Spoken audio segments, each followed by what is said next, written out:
And hello to everyone. I'm happy to be here with you. Welcome all to the session and to the beginning of this second module and this course, Discovering Buddhism. So this session, I thought, since it's the beginning, the first session of this module, and also my first session participating in the course with you all, then we'll do some a little bit more extensive prayers at the beginning to invoke the blessing of all the lineage gurus, beginning with Shakyamuni Buddha, Buddha Dhamma Sangha, and to create some roots of virtue and purify obstacles in the beginning, and then at the last session, at the end of this module, we'll do a more extensive dedication. Then the rest of the sessions will keep the prayers and the dedication quite short. So let's do that first. I'll share my screen so you can read along with the prayers, but if we unmute and read together, like, with sound, it'll make a mess. So just read it. And so let's open the screen here.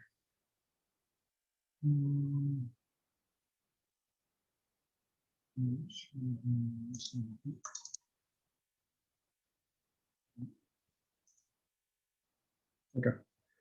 We all see the prayers for the beginning of the teaching. So this is from the FPMT prayer book. This is the standard prayers we do. I'll just read in English. And, can I read along and try to contemplate the meaning of the words? So usually we visualize the field of refuge in front. Shakyamuni Buddha, surrounded by all the Buddhas and Bodhisattvas, and then all of the lineage gurus down to our own gurus of the present time, so Dalai Lama, Lama Zopa Rinpoche, and others. Or if you don't relate to those beings as gurus, then you can just think of whatever positive force you believe exists, and kind of request the guidance, the blessing of that force. Guru, teacher, Bhagavan, Tathagata, Arhat, perfectly completed Buddha, perfect in knowledge and in good conduct, Sugata, knower of the world, supreme guide of beings to be subdued, teacher of gods and human beings. To you, Buddha, Bhagavan, glorious conqueror, Shakyamuni, I prostrate, make offerings, and go for refuge.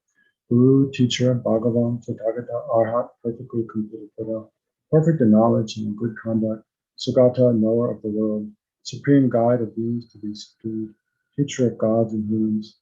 To you, Buddha Bhagavan, glorious conqueror, Shakyamuni, I prostrate, make offerings, and go for refuge. Guru, teacher, Bhagavan, Tathagata, Arhat, perfectly complete Buddha, perfect in knowledge and in good conduct, Sugata, knower of the world, supreme guide of beings to be subdued, teacher of gods and humans. To you, Buddha Bhagavan, glorious conqueror, Shakyamuni, I prostrate, make offerings, and go for refuge. When supreme amongst humans you were born on this earth, you paced out 7 strides and said, I am supreme in this world. To you who are wise then, I prostrate. With pure bodies, form supremely pure, wisdom ocean like a golden mountain, fame that blazes in the 3 worlds, winner of the best, savior, to you I prostrate. With supreme science, face like spotless moon, color like gold, to you I prostrate. Dust free like you, the 3 worlds are not. Incomparably wise one, to you I prostrate. The Savior having great compassion, the Teacher having all understanding, the field of merit with qualities like a vast ocean. To you, the one gone to lessness, I prostrate.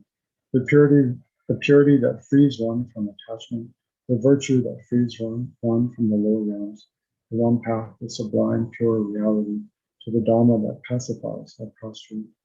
Those who are liberated and who also show the path to liberation, the holy field qualified with realizations, who are devoted to the moral precepts, to you the sublime community intending virtue, I prostrate. Do not commit any unwholesome actions. Engage in perfect wholesome actions. Subdue your mind thoroughly. This is the teaching of Buddha. A star, a defective view, a butter lamp flame, an illusion, a drop a dewdrop, a water bubble, a dream, lightning, a cloud.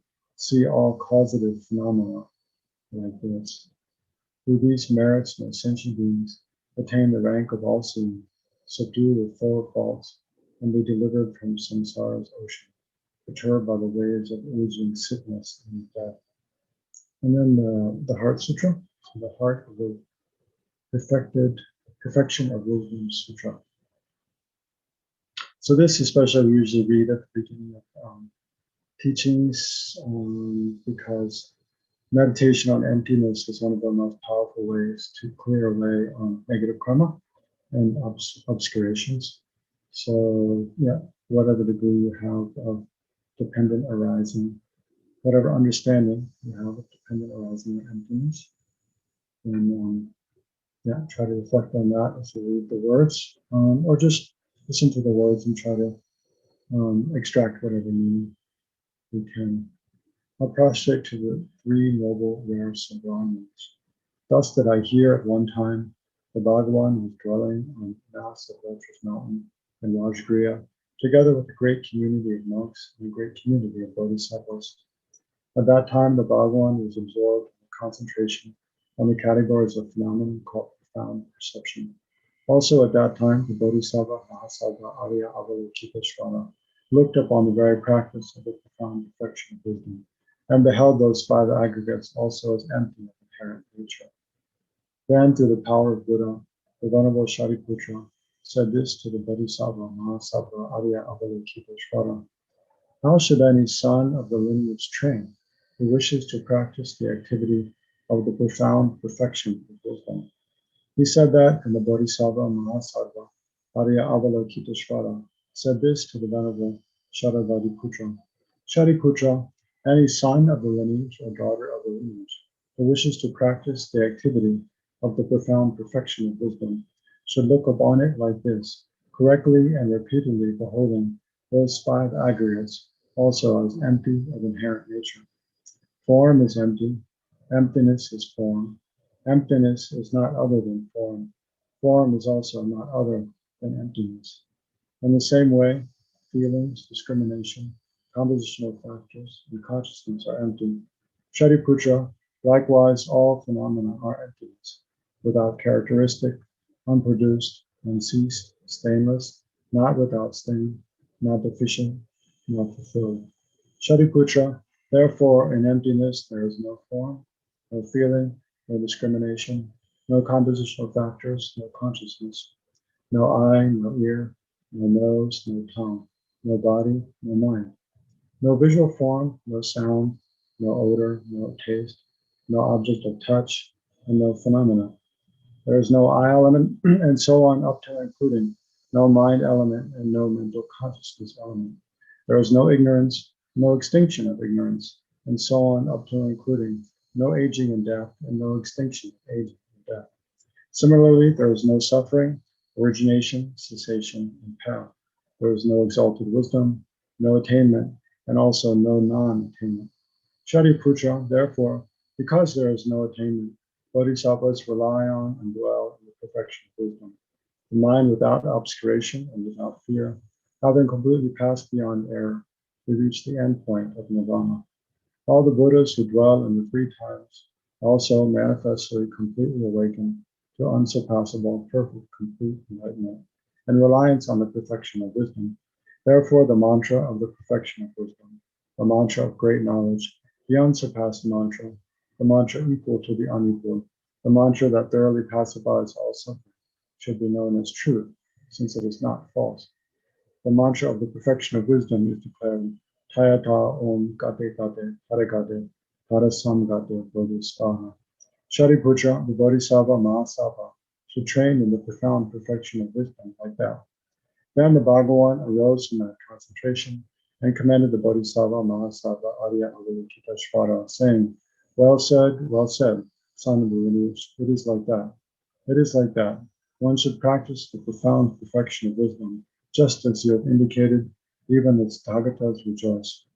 The Bhagavan, having thus spoken, the Venerable Shariputra, the Bodhisattva Mahasattva Arya Avalokiteshvara, and those surrounding in their entirety, along with the world of gods, humans, asuras, and Gandharvas were overjoyed and highly praised.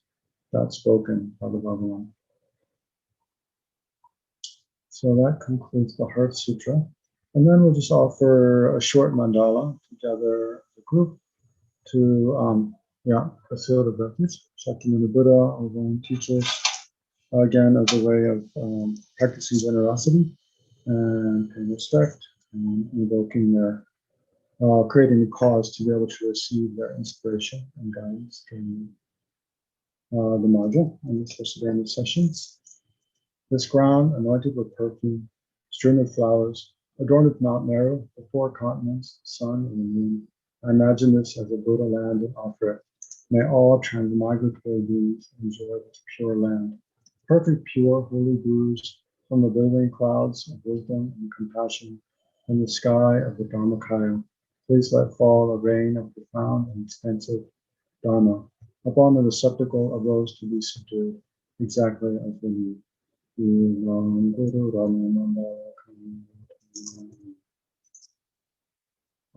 then we can read this verse, taking refuge and generating Bodhichitta together 3 times. So first, try to generate, just briefly, generate a Bodhichitta motivation, or the most vast and positive motivation that you can authentically generate, thinking, somehow that whatever we do together in this session and in all the sessions of this module and generally in every activity of our lives, may it be of the greatest possible benefit to all sentient beings. And in order to benefit the countless other sentient beings without excluding any, may we become the best possible person that we can. That's right. Become full enlightened. Yeah. Try to think that generate a positive motivation.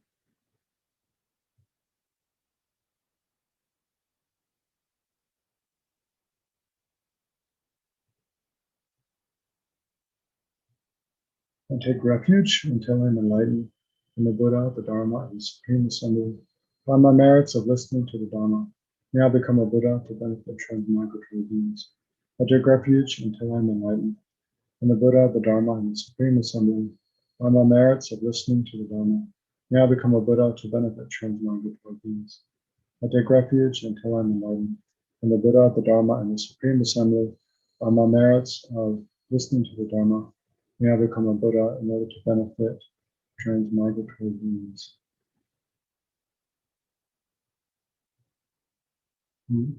So usually when we read that this verse at the beginning of the teaching, in the third line here it says, by my merits of listening to the Dharma. So that's actually from the point of view of the audience, the people who are listening to the explanation. So the person who's explaining the Dharma in that session, which is me in this case, they would usually replace the word listening with explaining here, because it's through their merit of explaining the Dharma that they have to become enlightened. So yeah, so that's the kind of preliminary prayers we usually do before a traditional Buddhist teaching session. So I know in a course like this, Discovering Buddhism, probably many of you are not Buddhist and are just kind of in the course to kind of get an idea of what this is about. So of course I don't expect you to to fully be reading the words like, yes, this is exactly what I think and feel, but it's good to do these kind of prayers sometimes, even in this kind of course, so that you get an idea of what is done in the tradition. And then, might give rise to I'm sure it gives rise to some different questions for those not familiar, but also can hopefully find some of the words inspiring. And then, gradually, if you do decide to kind of continue on this path, then you learn more and more about the different aspects of those kind of prayers, and it becomes something that is very helpful, supportive, and it's kind of like, you become familiar with and quite enjoy doing. So, okay. So this module is on how to meditate. And I thought before I actually explain what I'm going to do today in the session, to just look through the titles of all the modules in the course, Discovering Buddhism, to kind of remember or what, because I think most of you probably participated in the last module, and led by Venerable Namjong, to remember a bit what's gone before, and then look at where we are now and what's coming later, right? So here's this, I just pulled up this poster from one of the packets. So we did mind and its potential last 2 months. And then for this is probably the shortest module in the whole course. We could finish it in a month and a half. I'm not sure how it'll go. The teaching sessions will finish in the next 4 weeks. But then we'll have some meditation, some discussion groups, and maybe some meditation days. So it'll end up being about 2 months, right? And then the next is presenting the whole path. So the module 3 is presenting the path. It means like the whole Lam Rim. It's kind of in a very brief way, present all the meditation topics that one needs to kind of practice in order to become enlightened. Which, it takes many countless eons to do, but we kind of look at the roadmap, right? If you do aspire to become enlightened, well, what do you kind of need to focus on in the next several eons, countless great eons, something like that. And then the fourth is the spiritual teacher, the importance of relating to and relying upon a spiritual guide, teacher. And the fifth is thinking about death and impermanence and death and rebirth in order to kind of break us out of give up attachment to this life, all the things of this life, and also to kind of reshape our idea about what we are. Because we usually think about ourselves as being something that's limited just to one life, whereas that's not at all the case. And then 6, about karma, talking about karma, karma. And then 7, about refuge and the 3 jewels, the Buddha Dharma Sangha, about the followers of the Buddha Dharma Sangha, why they're, how they can benefit us. And then 8, how to establish a daily practice. So that actually relates to a lot of things we'll talk about during this module. And I'm not sure how it expands on it really. I haven't read the materials of that module yet. But in this, in learning about how to meditate, part of that is learning about how to set up a daily meditation practice. And then 9, talking about samsara and nirvana, kind of the bigger picture of, all the different realms in which we can take rebirth, and what are the forces that cause us to take rebirth, and how do we eliminate those and thereby achieve nirvana. Well, it's not about the band there. It's about the state of peace beyond samsara. And then 10, how to develop bodhichitta. Yeah, you've probably heard about that somewhat already. So it's more detailed methods for generating bodhichitta. Then 11, transforming problems. So it's more like in daily life, how to practice thought transformation. Means like basically, especially in difficult circumstances, how to take those into the path, in the sense that how to, even in the midst of very difficult circumstances, to use that as kind of food for spiritual transformation instead of it being an obstacle to our spiritual growth. And then 12 is the wisdom of emptiness. So that's a lot about what you just heard mentioned in the Heart Sutra, how everything is empty of inherent existence. So like in the Heart Sutra, when it says there's no mind, you can't take that literally. You have to interpret it. Otherwise, there's no point doing a meditation module. They don't have a mind. They just be like stones. And then 13, introduction to Tantra, and 14, special integration practices, which is like, I think purification practices and things. So that's that's what we're headed towards. But so this meditation module, I think it's probably one of the simplest, least complicated modules, and we really want to emphasize actually getting some experience. Rather, it's not, there's not a lot of intellectually difficult things to understand. Um, but it's more like learning the method, how to sit, beginning with the posture, how to sit, and how to organize. So actually, the first, I'll introduce now the three things I want to cover. I'll just show you my little cheat sheet here. So this is from the syllabus I think Mary Ellen sent out to all of you. This little syllabus I made for the topics to cover in each session. So there's three things I want to cover today. Basically, what's the purpose of meditation? And then defining what meditation is and what it's not. And then how to organize a meditation session. Then within how to organize a meditation session, there's the different parts of the session, beginning with the posture. I'll go through those.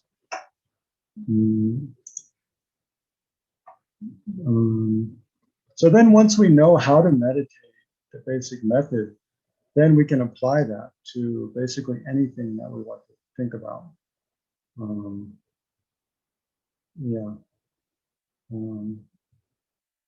So then, I want to emphasize that how meditation isn't just like an esoteric practice that we do, at home in a corner of our room when everyone else is asleep or something like that.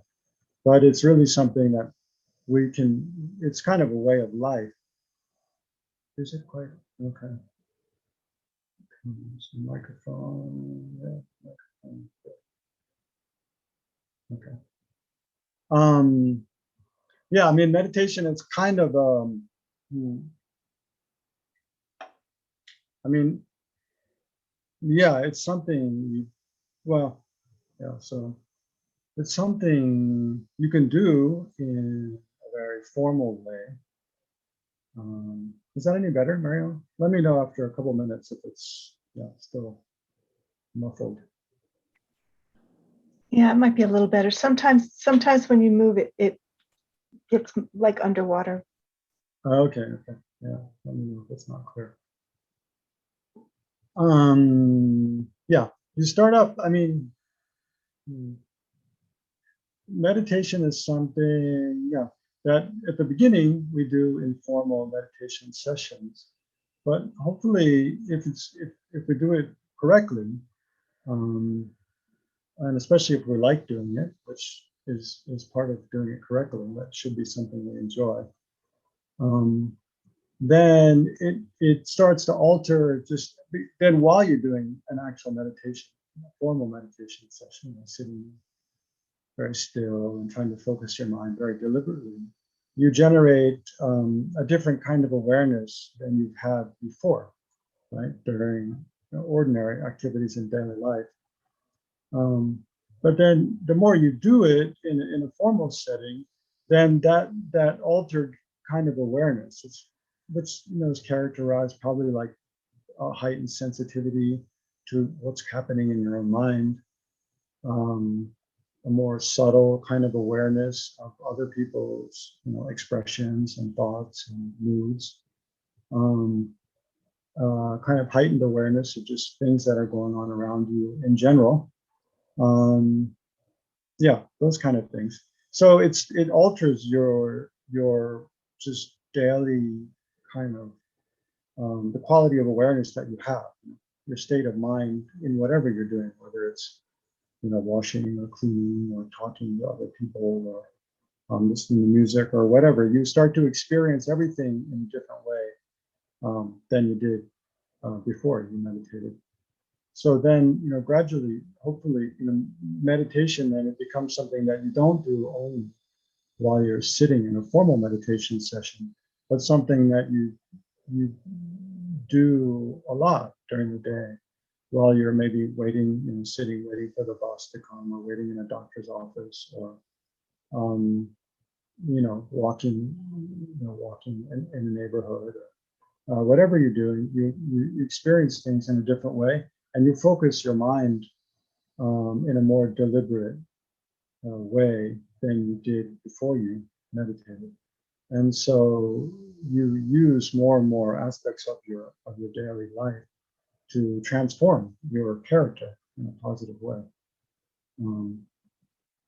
Yeah, so that's kind of what I want to emphasize, and hopefully you get some taste of during this module. But to do that, I mean, from my side, I can, I'll come every week and explain things during this session. And then we're also offering the opportunity, for you to, during this module, for you to join guided meditations with Venerable Katie Cole on Monday evenings, which is an excellent opportunity. And I'll be coordinating with Venerable Katie about what she leads the meditations on, so it'll reflect and support what we're doing in these sessions. So it's really good if you can join those sessions as well. But that's only 2 days out of 7, right? So there's 5 more days and many, many more hours. So if from your side, you don't do any meditation the rest of those days, then you won't see much change, right, in your own quality of awareness after 2 months. But if, at least, 4 or 5 days a week, if you can on your own just meditate, to whatever, whatever understanding you have, whatever way feels comfortable to you, just make at least, 10 minutes, ideally, 30 minutes or more, to do some meditation. Then I guarantee you'll start to experience things in a different way, in the way that I was just describing. But you shouldn't, take my word for it or believe it, or even if you do believe it, but if you don't, taste it yourself, then it's not going to benefit you at all. So I'd really strongly encourage you to try to do some meditation regularly during this module if you haven't before. And if you already have a regular meditation practice, then of course that's excellent. I rejoice.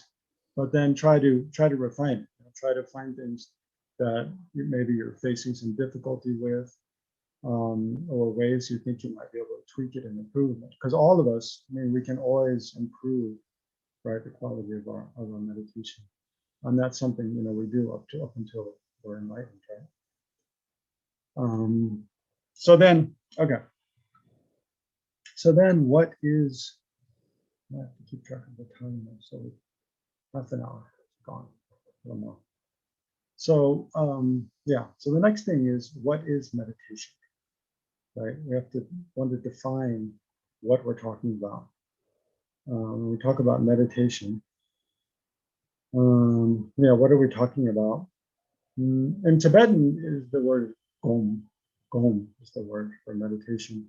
And one connotation of that is to, actually, there's 2 different forms of gom. One is like an intentional, and one's unintentional. So, whenever we do an activity repeatedly, we become accustomed to that, familiar to that, like riding a bicycle. When we first start to ride a bicycle, it's quite difficult, feels all uncoordinated. How do we turn the pedals with our legs, and also hold on to the steering wheel at the same time, and also shift our body weight back and forth so that we stay centered? It's all quite difficult to do. But if we try, and fall and try and fall, and eventually, we're able to do it. We're able to keep everything coordinated and kind of go down the road. So we become familiar with it, and then we do it more and more and more. We can ride with no hands and wave to our friends and eat bananas while we're riding, and don't have to think twice about it. Just jump on a bicycle and take off. So the more we do something again and again and again, a similar activity again, we become familiar with it. Right? So one connotation of the word for meditation in Tibetan is to become familiarized to, or be habituated to. So definitely when we're meditating, so in that sense, one aspect of meditation is that when we meditate, we're trying to habituate our mind to positive states, positive states of mind, beneficial states of mind, as opposed to destructive, disturbed, harmful states of mind, right? So whenever we're meditating, we're trying to make our mind more familiar with or habituated to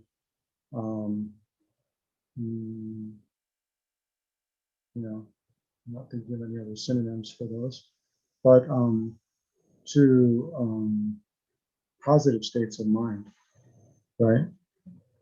Um, mhm. So sometimes, so then, I mean, another way to look at meditation, which, yeah, brings me, I wanted to mention that in the required readings, they sent out. So also, I know it's good if you can do the required readings before each session. So Mary Ellen will be sending out each week, as she did this week, this little syllabus with a list of the things to require, the required. Well, generally, I made this little syllabus. I'll share my screen and just show you again, so you know what I'm talking about. So for this module, there are the required topics, which are basically divided up over 4 sessions, and then there's the required readings here. You can see. So I just copy pasted this from the student material, which you all I think have. So like there's these different articles by Lama Zopa Rinpoche, Lama Yeshe, and others. And then there's this book from, I think, Lama Yeshe and Lama Zopa's Wish Fulfilling Golden Sun. I think it's from Lama Yeshe and Lama Zopa's first teaching tour in the West. So there's only a small section of that that's required reading for this module. And then there's this excellent book called How to Meditate by Kathleen McDonald, or Venerable Sangye Kadra. Many of you are probably not familiar with her. So that is not in the student material. And we mistakenly sent out I think an email message saying you don't need it. But actually, it's good it's best if you can get that in a reading, because everything we're going to cover in this module is covered there really well.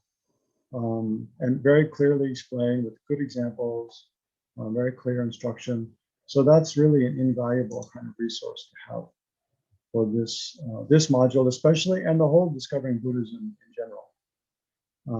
So I'd encourage you to get that. So like for today, go back to that. So what I did, so the session 1, here are the topics to cover. And then for each session, I'll put the required reading to be done as preparation for this section, right? So this is reading to be done before the session instead of after, or both, but preferably not only after.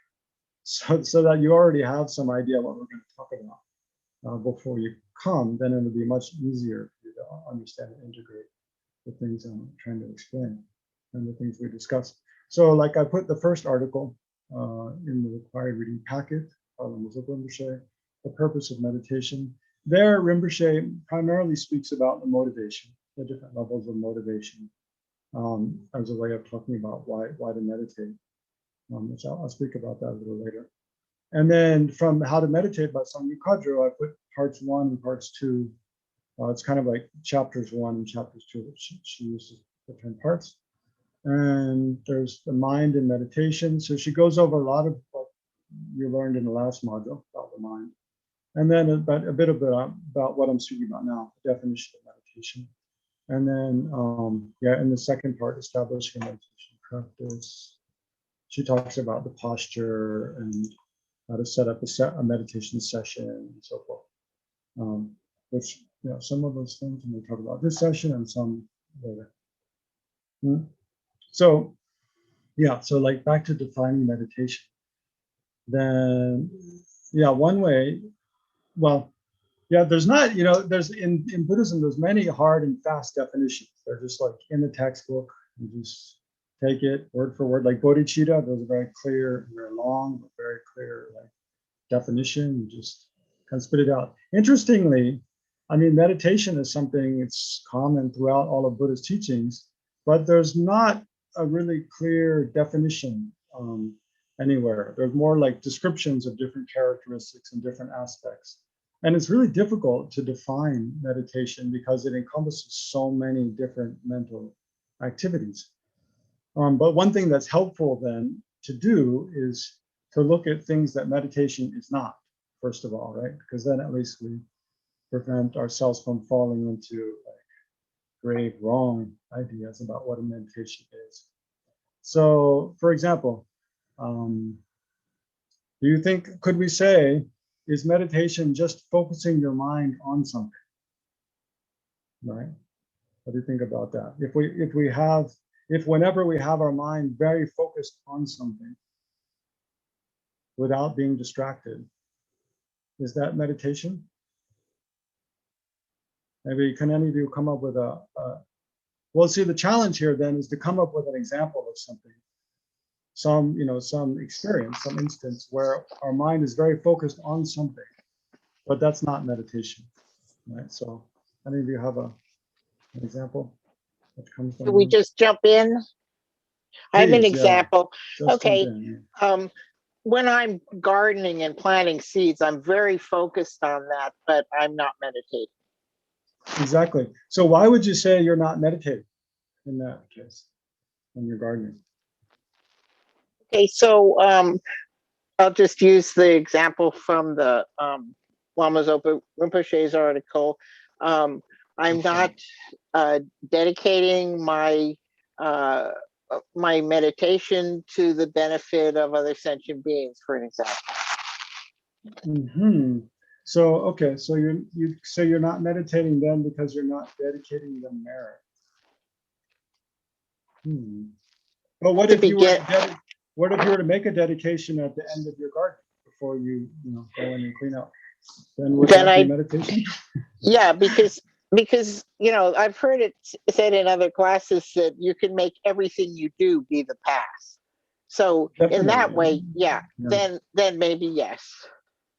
Yeah, maybe. Yeah.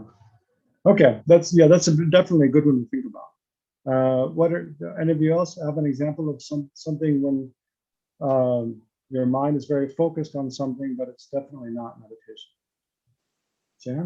I have one. I'm a weaver. I have a loom, and what part of setting it up, you have to be so focused on so many things at the same time that it really takes all your attention. But I don't feel that I'm meditating when I do it. So why not again? Well, I don't have a purpose other than setting up the loom. My motivation is to make something, not to change something, not to focus, not to learn more about how my mind works. I'm learning how the loom works.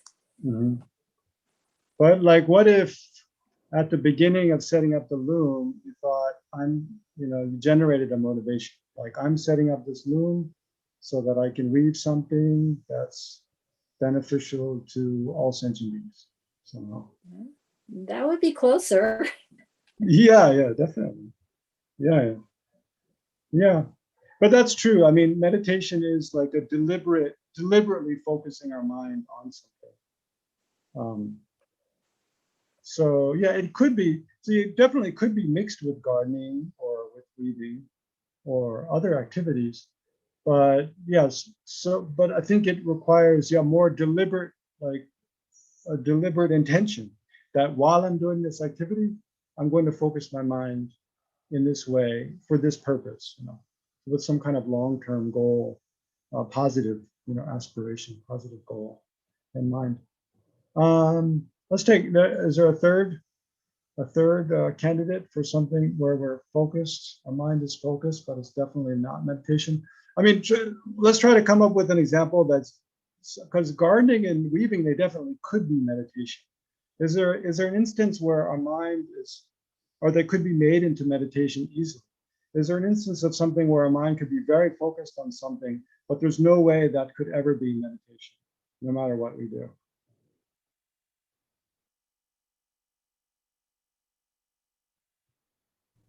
Maybe like watching a engaging movie, like you're really caught up in the storyline of the movie, but it's not meditation. Maybe. Yeah, definitely when we're, watching a really engaging movie, our attention can be, single-pointedly focused on it, very focused, unwavering. But yeah, usually it's not meditation. But is it possible that you could make watching a movie meditation? I think so. Probably. If you generate a positive motivation at the beginning, you set a clear intention. You use the experience of watching the movie to to generate positive states of mind, you know, and then you dedicate again. Definitely, there's a lot of good Dharma movies, like, oh, it's a good one we've seen. I think The Brilliant Moon, like about the Bodhichitta Rinpoche, and movies about His Holiness. That definitely, it's kind of like a meditation, watching a movie. Some movies are like that. And it doesn't have to be, you know, a Dharma movie expressly about Tibetan Buddhism or something. But okay, I'm gonna answer my own question. Think about afflictive emotions. You know, sometimes when we're craving something, you know, like we're really hungry and we're just craving like some food, or we're craving being with someone, or we're really angry at someone, and we're you know, obsessively thinking about something they said or did, or something we're upset about, even through the force of afflictive emotions like attachment, anger, jealousy, pride. Our mind can be very focused on an object in a way that's disturbing to our mind, right? So obviously that's not meditation, right? Because meditation should always, in some way, either in the short term or long term, bring some kind of peace to the mind. So, I mean, the difficulty was saying, I mean, if we say that meditation should always bring peace to the mind, but what about when we meditate on the suffering of the hell realms, like, for example, or we meditate on the suffering of, you know, all sentient beings, like or everyone with cancer or something, or we do Tonglen and try to take on the suffering of all sentient beings. All those meditations, in the short term, they can be quite actually more disturbing to our mind, agitate our mind more, make us feel more worried or concerned, or kind of upset in different ways. But in the long term, they do bring more peace, right? Because they do help us to generate renunciation, or generate more compassion, more empathy, or more sense of caution about, you know, the way we use our lives, so that we don't fall into maybe low realms or something like that. So meditation isn't always something that brings peace to the mind in the immediate moment, right? It can actually cause more turmoil in the mind in the immediate moment.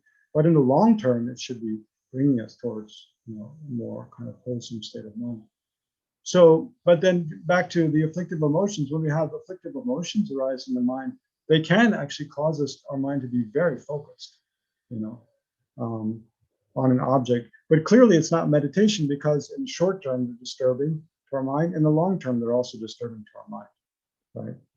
That's where they're different from meditation, that they don't bring us towards a long-term, you know, state of well-being, or peace of mind.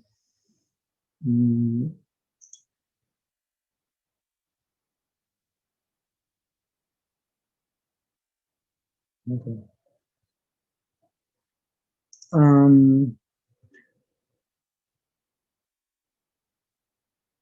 Yeah. So meditation, in short, we can define as something like it's repeatedly focusing our mind on, you know, deliberately, right? Deliberately focusing our mind on an object of meditation. So whenever we're meditating, we always have an object of meditation. We're intentionally focusing our mind on something, right? And that could be anything. It could be our breath. It could be, you know, an attitude like loving kindness, compassion. It could be a visualized object, like, you know, a ball of light or an image of a Buddha. It could be a question, you know, like what happens when we die? What happens after we die, for example? A whole set of questions. So there's all different kinds of objects of meditation, but whenever we're meditating, we're always intentionally focusing our mind on something. Whereas when we're under the control of afflictive emotions, or other times when we just randomly, you know, become very obsessed with something, or very fixated on something with our mind can be very fixed on something, but it's not intentional and it's not deliberate. It's just, you know, unintentional. Or we even think of animals. I mean, some animals we can watch, like lizards or cats, you know, they can be very focused on something, and very still, I mean, we can't see their minds, but it looks like they're being very still and very focused on something at some time. And definitely, I mean, to catch some predators, to catch their prey, they definitely have to be very focused, right, and very alert. But that's not meditation, right? They're not meditating because they're doing that by the force of instinct, and some skill at their hunting, or maybe out of fear, and they're very focused. But yeah, see, you can see why it's difficult to define meditation, right? Because sometimes meditation can be motivated by fear. If I'm afraid that, you know, if I don't meditate, then I'm going to be overcome by anxiety, or that I'm going to be so stressed that I'm going to get a migraine again, or something like that. So definitely, you know, or that, you know, if I don't do something about my anger, my marriage is going to be ruined. Or so meditation can also be, you know, motivated by kind of some kinds of fear. But it's definitely, it would never be motivated by the intention to, you know, pounce on a mouse and kill it, right? Or harm any other sentient being, right? So that's, I mean, so that a motivation, a meditation, on one hand, it is a focused attention, but it's always done in a deliberate and intentional way, and always done with a positive motivation, right? So whenever we're meditating, we should do so with a positive motivation, a reason, you know, an intention to bring about the well-being of ourselves or the well-being of others in some way by doing that practice. Um, and then, yeah, it is good if we can dedicate at the end, as we've pointed out. So those are the main characteristics. So just to sum up here, meditation is something that where we deliberately focus our attention on an object with a positive motivation, right? With a long-term, you know, the long-term goal of our own and others' well-being in mind, at least our own. Um, um, and by doing and we do so repeatedly, again and again. Right? We habituate our mind to a positive state that we're generating. So we do it repeatedly again and yeah, and then you can add. So those are the main characteristics, and then you can add in that we dedicate at the end. Although that's not always necessary. That's not usually part of a description, but it is something we should do. Yeah. So those are the main kind of defining characteristics of meditation. If you remember anything from the articles that I've left out, please bring it up in a few minutes during the discussion. But yeah, there could be other things I'm not remembering. But that's the main kind of defining characteristics. So then a little bit about why we meditate. So this, yeah, Lama Zopa Rinpoche's article is all about this. I mean, the short answer is because we want happiness, right? We want long-term, lasting, reliable happiness, as opposed to just short-term, temporary, kind of shallow pleasures and kind of happiness that come from the sense pleasures, right? When we see attractive things, we feel some kind of, the endorphins, I think it's fire are released. We feel some kind of pleasure. We hear attractive sounds. There's some kind of enjoyment, pleasure. Yeah, that's all good. Taste something, smell something, a tactile sensation that's pleasant. All of those things are pleasant and enjoyable, but none of them are lasting sources of well-being and happiness, largely because the objects of those things, like if we're watching a beautiful sunset, well, it's not going to stay there forever. And even if it did, it would be boring after an hour. Even if the sun just kind of froze in the most beautiful spot right above the horizon, after an hour, we would get tired of watching it and just go on and do something else. But all of the objects that we enjoy by means of our five sense consciousness, eyes, ears, nose, tongue, body, sense consciousness. None of those last, right? They're not stable sources of well-being and enjoyment.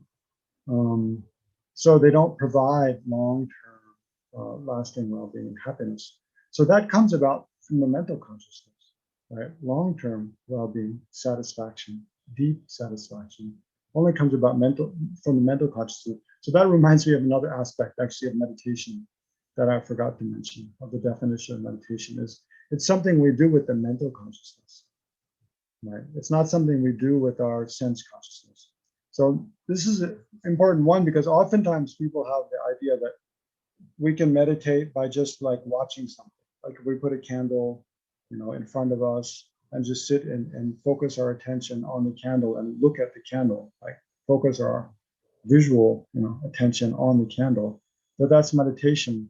But that's not really, meditation is really something done with the mental consciousness. So so it's important, maybe it's not so clear to you now, but it's important to distinguish and get a sense of what is our mental consciousness versus our sense consciousness.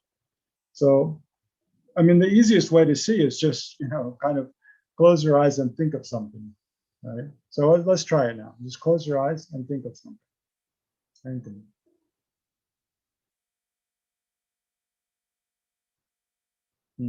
So that thought, whatever you're thinking, that thinking mind is a mental consciousness, right?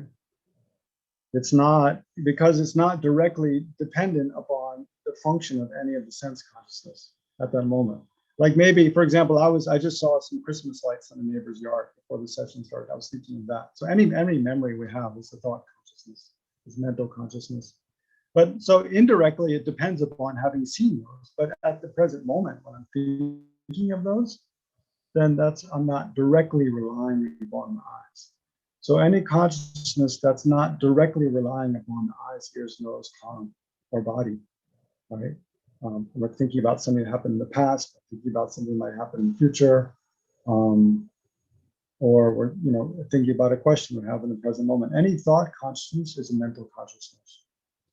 Not every, and those are all, thoughts are all instances of conceptual consciousness. Not every instance of mental consciousness is conceptual, but most are.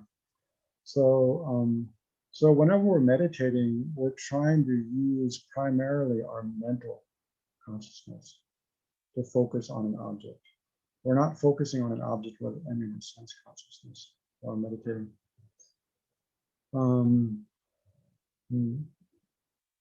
But the purpose of meditation really, okay, so then back to long-term happiness. So it's very important to think again and again and again about what are different kinds of happiness that we experience in different, aspects of our life. Like think about, we want the best possible happiness, right? So, and that has to do with, the things that are most important to us in life. So when we think about, well, what are the things that are most important to you in your life? For most of us, it seems like family, friends, people we love and care about. And that's definitely, those relationships are one of the richest sources of well-being and happiness and joy that we have in life. So that's a good place to start. When we look at different kinds of happiness and well-being that we have, then, one of in an ordinary, for an ordinary person, one of the richest and best and most profound sources of happiness is this kind of affection that we have for family members, our parents, our children, spouse, and so forth, our loved ones. But it's really important to kind of look at that. Why is that such a source of well-being and happiness, and how does it arise in my mind, and how does it affect me? And is it something I can increase intentionally?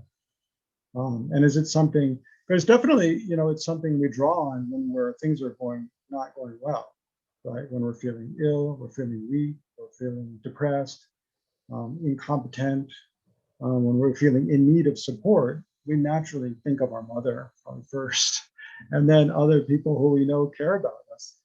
And that brings a lot of comfort, right? So it's kind of, that's kind of similar to the sort of comfort we want to develop, in our mind, but it doesn't rely upon other people calling us up and asking us how we are,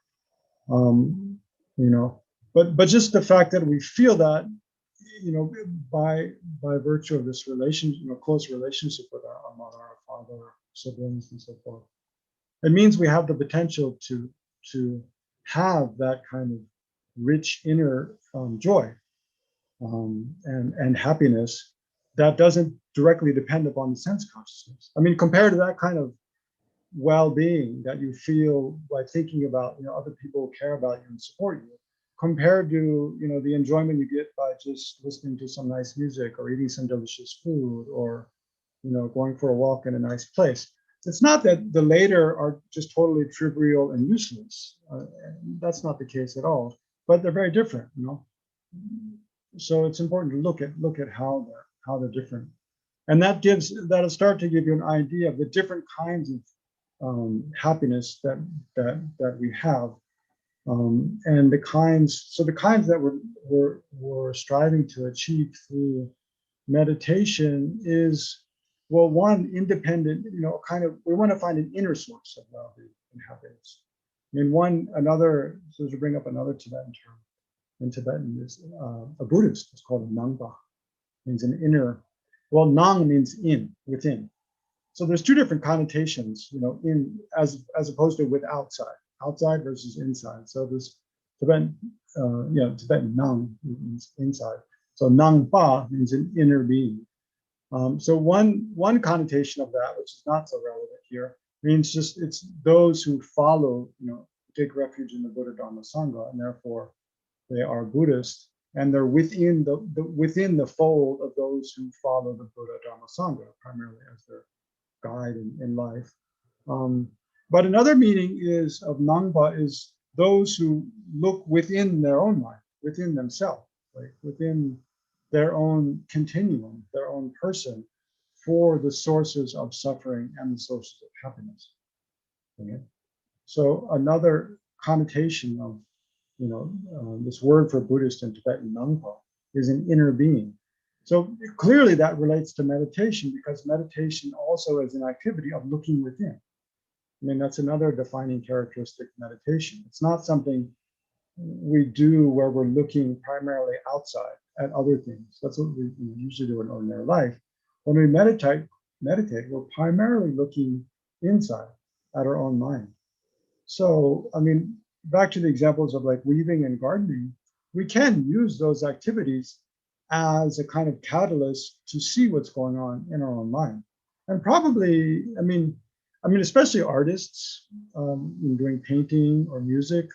I think a lot of artists or writers, they do use, especially, journaling, painting, they use an external activity to help connect with what's going on inside their own mind, right?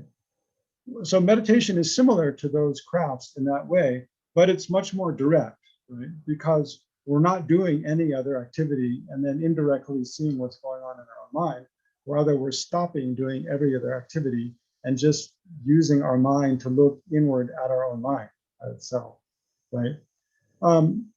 In countless different ways, right? So I remember the first time, I never heard of Buddhism when I was growing up.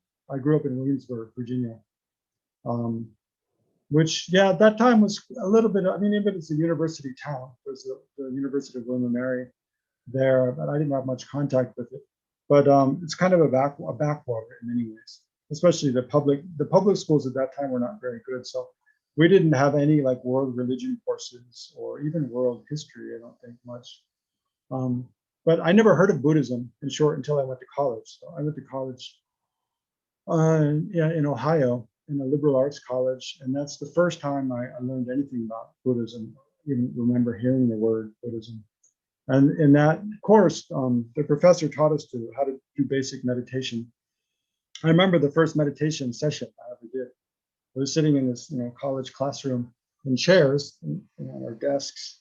And the professor basically told us to kind of think of your mind like a black box. And then whatever thoughts arise are just like subtitles, kind of going through the black box, and just watch them and let them go. So just watch the space of your mind, and then be aware as thoughts arise and pass away. Right? And I remember what I remember most kind of vividly about doing that was like, I mean, this is the first time I've ever just sat and watched my mind. like I've never done that before. It's kind of bizarre, isn't it? I mean, even in general society, like our mind is considered, an important thing, our emotional life. My parents are both, mental health professionals, both therapists. So I grew up around, mental health profession. They're focusing on mental health. So you'd think there would be a practice of, well, just stopping and looking at your mind, right? Just like you take your blood pressure or you take your pulse or something, you stop and look at different aspects of your body if you want to be healthy, or get on the scale and look at your weight, right? But we don't really have any comparable practice related to our mind, which is what, I mean, that's one thing His Holiness Dalai Lama talks about almost every public talk he gives, is that we need to teach mental hygiene at school. It's the kind of phrase he uses. Which means, yeah, basically that when we look at our well-being as a person, actually our mind is much more important than our body. But yet we put so much emphasis on, we have classes about nutrition and physical education class, like required for so many grades. We put so much emphasis on physical health, but we don't really teach students, people much, and adults much about mental health. So meditation is really about mental health. And yeah, I just remember, so from this first meditation class session I ever did, just like, this is the first time I've ever sat and looked at my own mind.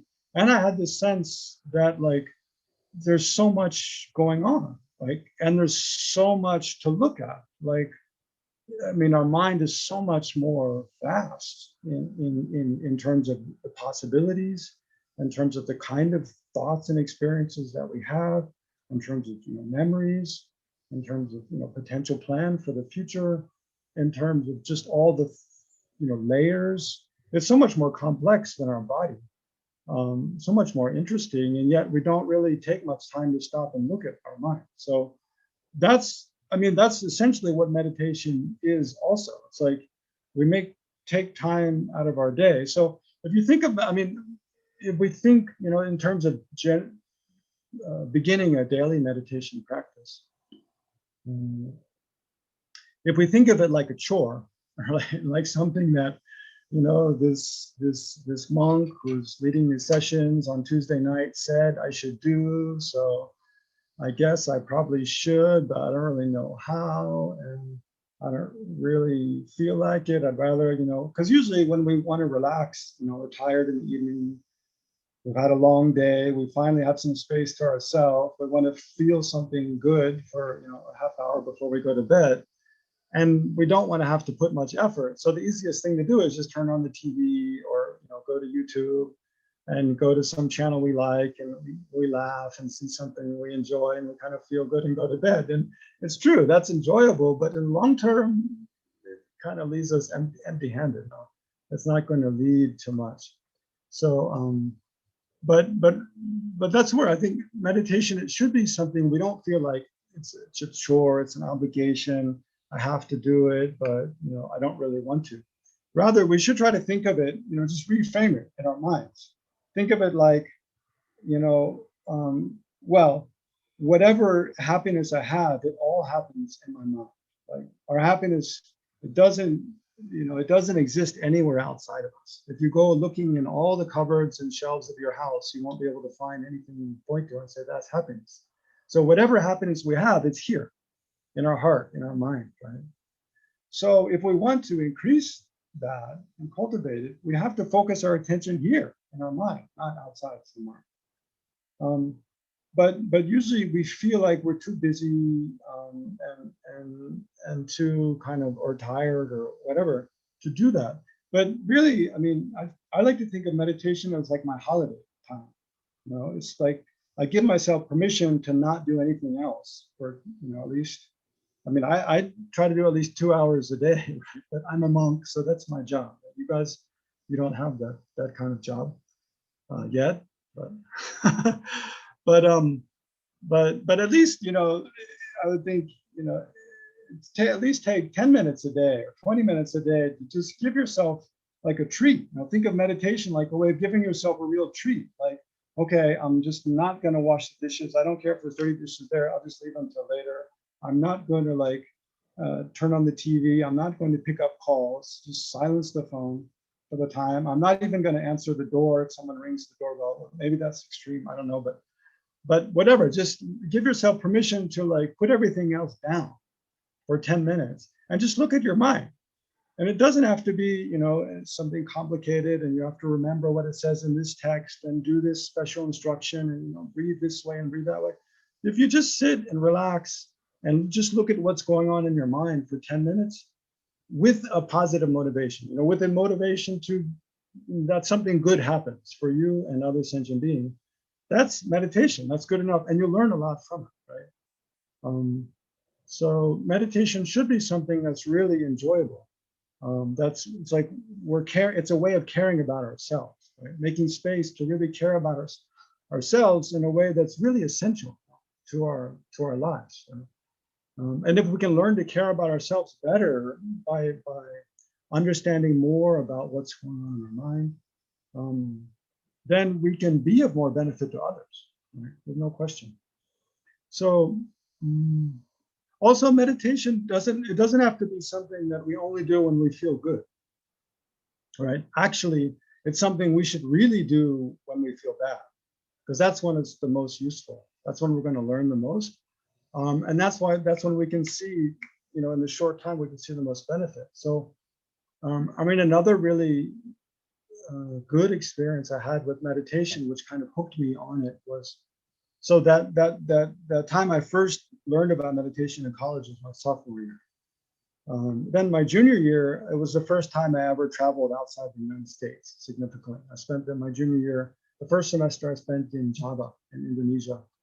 I know it was my first time being in Asia, the first time being in a culture where I don't speak the language. And in Java, there's not many people that know English. So I was just thrown into this like tropical country. The food is all strange. The people drive on the other side of the road and drive like all kinds of ways. And, my housing situation is completely different. I was living in kind of not a ghetto in like the bad sense, but a ghetto like there's just walkways, like narrow sidewalks, narrow walkways going through houses, like just kind of a maze of houses. And I just had one room in a nice house, but it was, you're just surrounded by all these people. All of a sudden, there's not this private space. Like here in North Carolina, I look out the window and there's huge trees and there's forests, and I look down the street and there's all these big houses and I don't see any people. I don't know, they're there, I know, but I don't see them. But like in Asia, like there's tons of people all around you. You can hear them through the walls all the time. And anyway, and then I was spending like long hours in a hot, humid classroom learning this language from scratch, and I wasn't very good at it. So I was quite, I missed my family, missed, familiar food, missed friends. It was really difficult for the first few months. And the thing that really saved me was meditation. Thank God that the year before I learned how to just watch my breath. Because every day I would come home and, come home from class about 5, 6 in the evening, have a shower, put on some comfortable clothes and sit on my bed and just watch my breath for an hour. And I'd inevitably find my mind would feel so much better after that hour. Just because, it just brings some peace. Just doing something as simple as just dropping everything else, just watching your breath and allowing yourself just to be with your mind. I wasn't even trying to generate compassion or love. I didn't know how to do any other kind of analytical meditation at that point. But just to sit and just let the mind relax, calm down, be able to focus our attention on something and just let everything else go, then automatically it's like it brings things into perspective. Automatically we come into touch with like who we feel we really kind of are in a way. Automatically we remember that the world is so much bigger than just our own personal problems, like right now today. And automatically the mind just kind of expands in one way, and also you just kind of come in touch with, I don't know, it's a little difficult to describe, but just there's a sense of balance, when you have a sense of yourself in a way that's balanced. So often when we get upset, it's because we're really focused on aspects of ourselves or other people that are negative and we don't like. And we lose perspective. Like we think that's all there is. And then we get really really disturbs us emotionally, disturbs us even physically, right? So just to focus our attention on our breath and let those other things go, it really brings back some kind of peace and balance to the mind.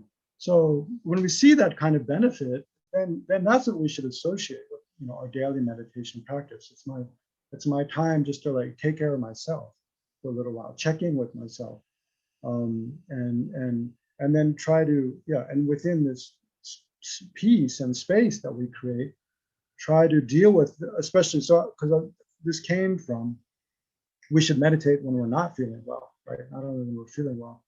So we, you know, our meditation is like our own private therapy session in a way. You know, it's like we sit with our difficulty and we can look at the difficult emotions, the negative thoughts, the disturbing kind of you know, thinking that's going on, view of things, just the disturbances that we have in our life, relationships with others, you know, the conflicts we had with other people that day.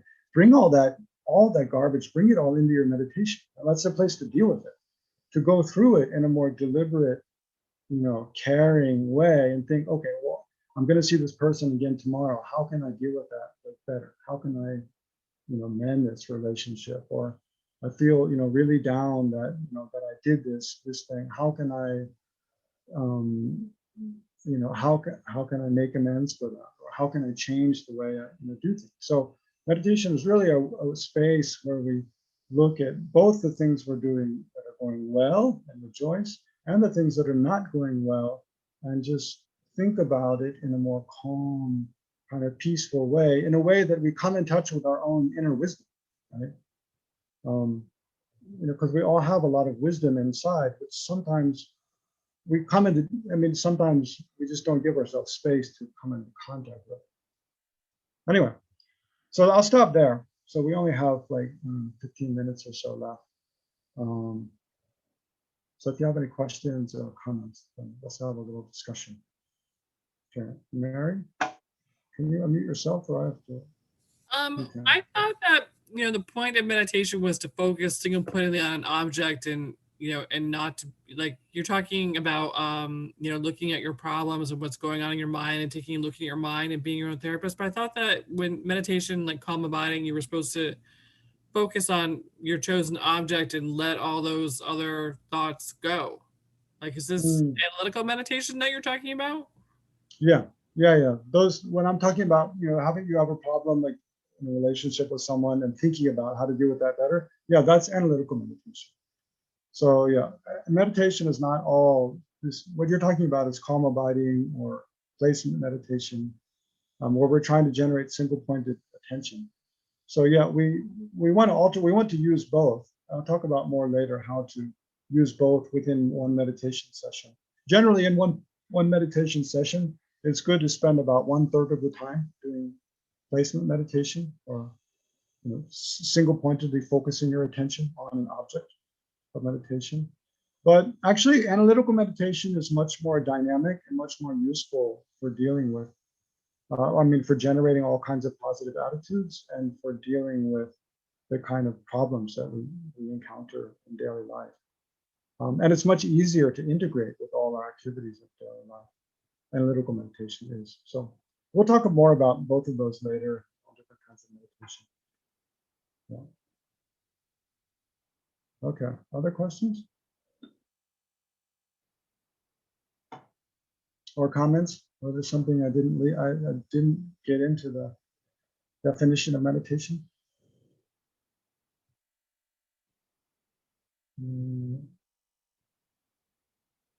What about, I mean, especially, hopefully, I'm hoping, you know, after the session that you'll yeah, I mean, that you're doing some kind of regular meditation practice. So especially think about, you know, in the coming week, if you're going to try to do a little meditation every day, are there some questions you have about that? Like, you know, I'm sleepy in the morning, what do I do about that? Or, you know, what am I supposed to do when I sit down? Do you have all that kind of clear in your minds?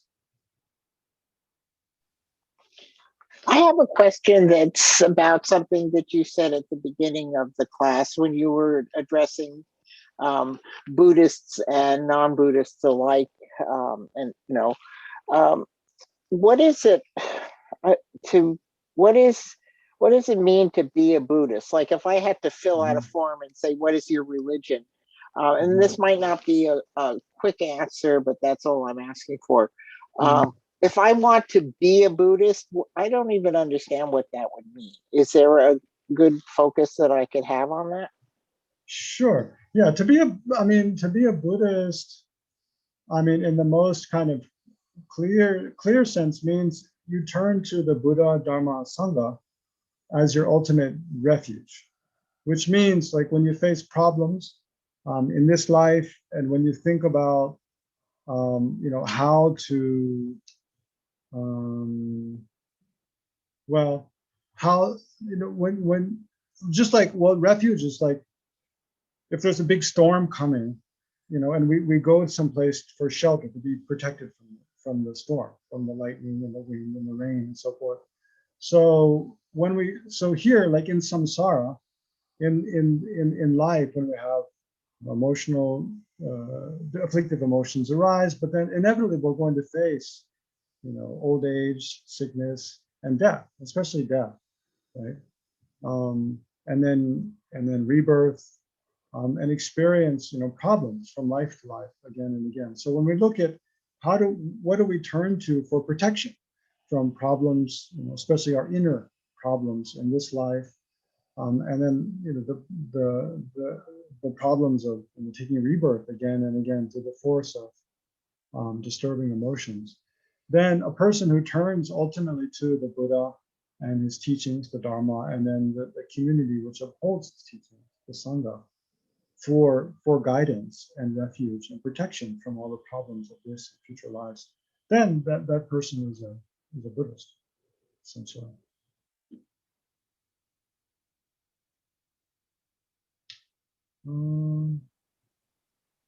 Thank you. That's exactly what I was getting at. I needed that clarification. Okay. Yeah. Can I ask a question? Can you say something a little bit about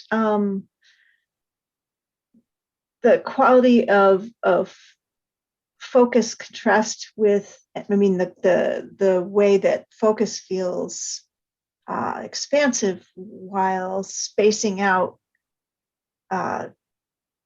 is not meditation? Do you know what I'm Yeah, that's a good question.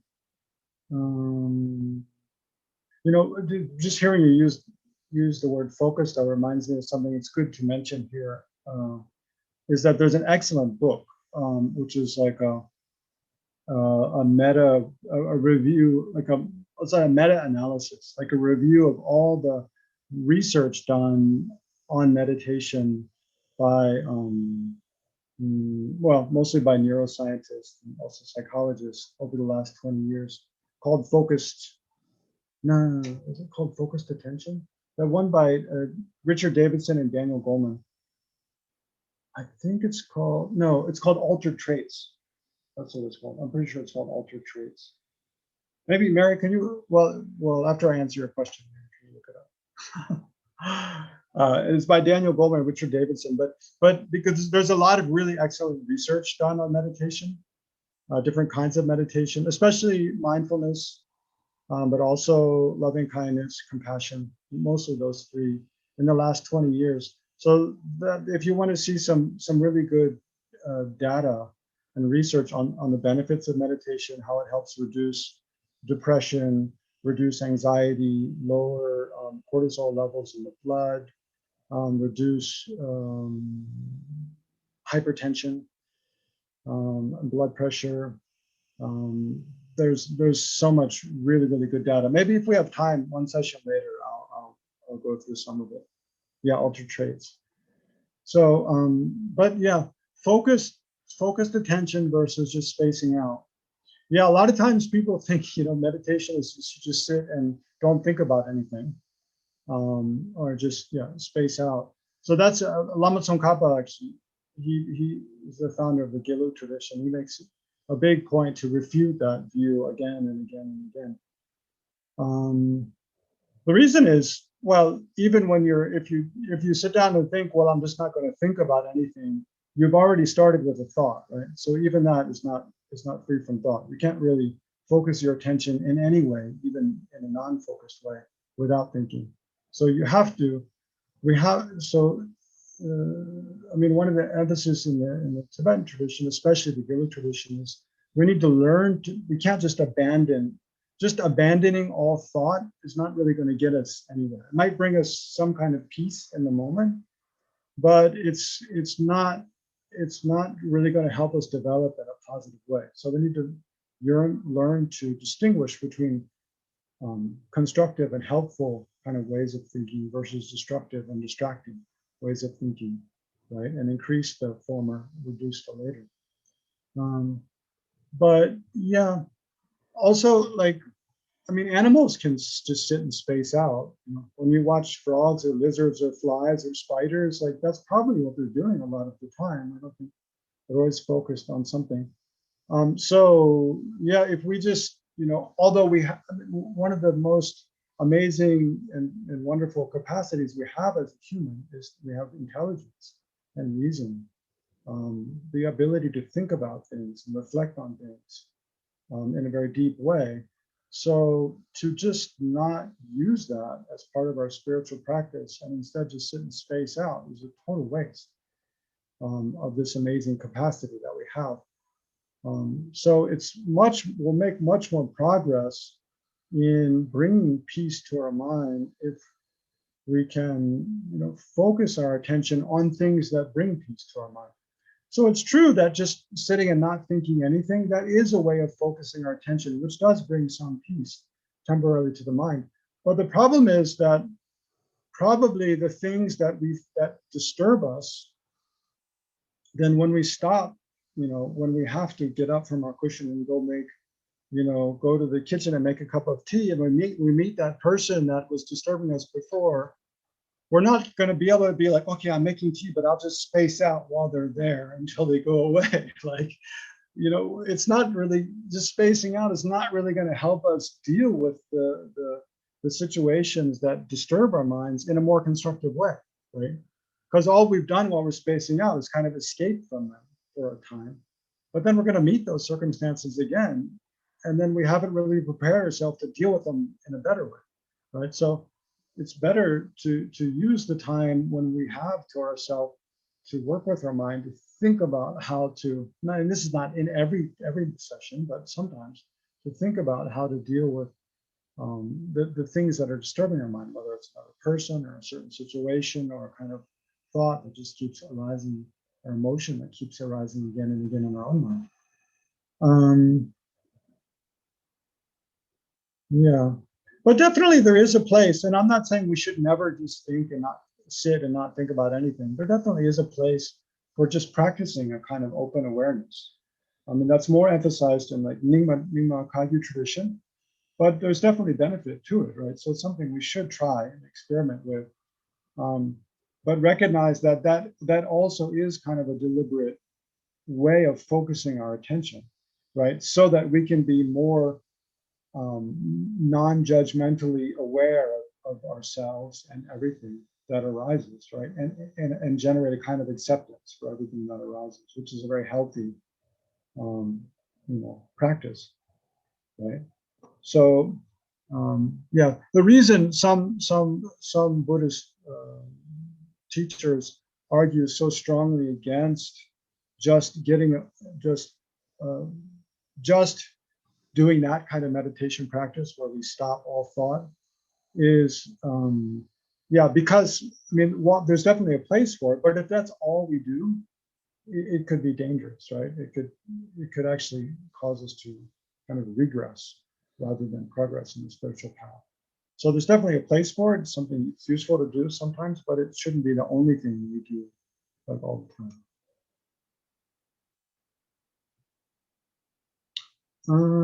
Okay, well, are there any other questions?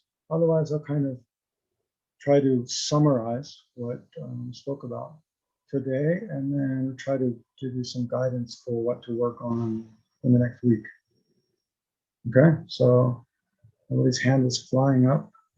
Then, yeah. So what did we talk about? So we did these extensive prayers at the beginning, and then we tried to define meditation. So remember, basically, it's something we do with the mental consciousness, not the sense consciousness, which I threw in at the end. We're deliberately focusing our attention with a positive motivation. So being motivated by, the wish to bring about the welfare of ourselves or others in some way. We don't have to know how. We have a positive motivation. We deliberately focus our mind on some object. And it doesn't have to be a static object, like we're just single-pointedly focusing on one thing, and that's all we're doing, like watching our breath. We can focus our mind just on generating an attitude, like loving kindness. Like when we're walking down the street, just think, oh, whoever I see, I'll try to generate the attitude that they would be the wish, may they be well, may they be happy. Or while we're, gardening, think, that by doing this, may I bring about the well-being of all creatures somehow. So we deliberately focus our attention, and we do so in a repeated way, again and again and again, not just once or twice, but in a repeated way, such that our mind becomes habituated to this positive state that we generate during the meditation session. And then, it's good if we dedicate at the end, but it's not necessary. Those are the main characteristics of meditation. And then I started to talk about kind of why we meditate. I know Lama Zopa Rinpoche spoke more about in terms of the 3 levels of motivation, seeking happiness. I mean, the main reason is generally to seek a deeper, more stable, more reliable, more kind of independent, autonomous source of well-being, satisfaction, inner satisfaction, and happiness in this life, but also in future lives, from life to life. But Lama Zopa Rinpoche speaks about slightly different, more in terms of like seeking not happiness of this life, but happiness of future lives, and happiness of freedom from samsara, and then seeking the ultimate happiness of full enlightenment. But I didn't speak. I kind of digressed in different ways, talking about more. That meditation should be something we enjoy, and it's something that it's like physical exercise. If we do repeatedly, we naturally get better and better and better at it. So we need to put effort to do, but it should be something we enjoy, and it should be a space where we check in with our own mind and where we can work with different challenges that we're facing, problems we're facing, and work those out when we need to. And then other times when things are going well, when we work on increasing our positive qualities, increasing our tolerance, our generosity, increasing our clarifying our idea about the kind of person we want to be, how we want to use our lives in a productive way, and so forth. So there's all kinds of things we can do. I mean, that's one of the things that really attracted me to the Tibetan. I started out meditating in the Zen tradition in college, and then later spent some time in Thailand, meditating in the Theravada tradition in Thailand. And then, had the good fortune to meet the Tibetan tradition of Buddhism. I'd heard about it before, but I always thought, these people from this remote place behind the Himalayas, what can they really know? Kind of. But then when I actually took our first course at Kopan, and another center in Kathmandu, I was kind of blown away by the plethora of different kinds of meditation techniques that are available in Tibetan Buddhism. And that's something that really attracted me and kind of held me to it. So so there's a lot of different kinds of meditations. We'll learn about a few of them this module, but really Discovering Buddhism is all about different kinds of meditations. As you'll see, if you look at that book, How to Meditate, it has a really good representation of some of the main different kinds of meditations. So for this week, if you haven't already started a regular practice, then I encourage you. Just actually, I was supposed to go through the posture today and the basic technique for breathing meditation, but I ran out of time. But just try to sit in the posture. I'm sure you learned last module anyway. Whatever posture you're comfortable with, and try to practice focusing. Why don't you just try placement meditation? It's good. Focusing on your breath, although it's really difficult. So you could try just watching your breath, just breathe naturally and try to keep your attention on your breath. When you see your mind wander off, notice that. Try to let go of those thoughts. You can come back to them later, and just try to relax and enjoy observing your breath. And then if you like, you can also, at least a third of the meditation session, do that. And then if you like, you can also just try some of the other things I've briefly mentioned today, thinking about, a certain positive attitude, maybe, loving kindness that you'd like to generate more strongly, and can try to just generate that attitude. Or think about some, difficulty you're having, and just try to think about it in a more kind of deliberate, relaxed way. And then dedicate at the end. Right? So motivate at the beginning, dedicate at the end. And then during the main part of the session, at least do 1/3, just focusing your attention, and then you can do 2/3. You can do the whole thing, just focusing your attention, or you can use, a half or 2/3 of the time for thinking about something that you feel you need to think about. Okay, so I suggest you try that at least 10 minutes a day for the rest of the week. And then there's that session on Monday, and there's the required readings that please try to do before the next Tuesday. So yeah, let's dedicate it. Yeah, should be a good example, huh? So whatever merit we've dedicated, we can rejoice, whatever merit, positive karma we've created together during this session. Rejoice. Think, it's very good. Well done.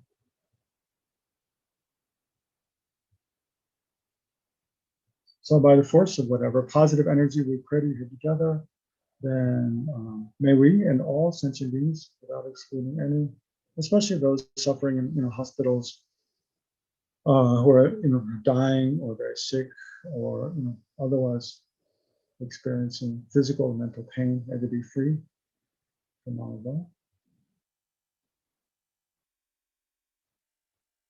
May all beings everywhere be free from hunger and thirst and the fear of violence, war, oppression, abuse.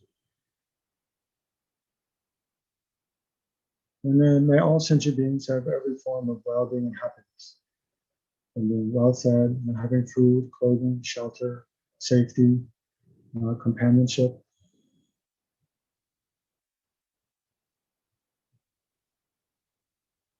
Up to full enlightenment. And may all of their actions only contribute towards their well-being and never cause the slightest harm. And then may our spiritual teachers have long stayed alive, especially towards the Dalai Lama. And may spiritual teachings which benefit sentient beings flourish in the world. Okay, thank you all. And sorry to go over to a little bit. And enjoy the rest of your week. Thank you. Thank you. Thank you. Thank you, Venerable. Thank you, Mary Ellen.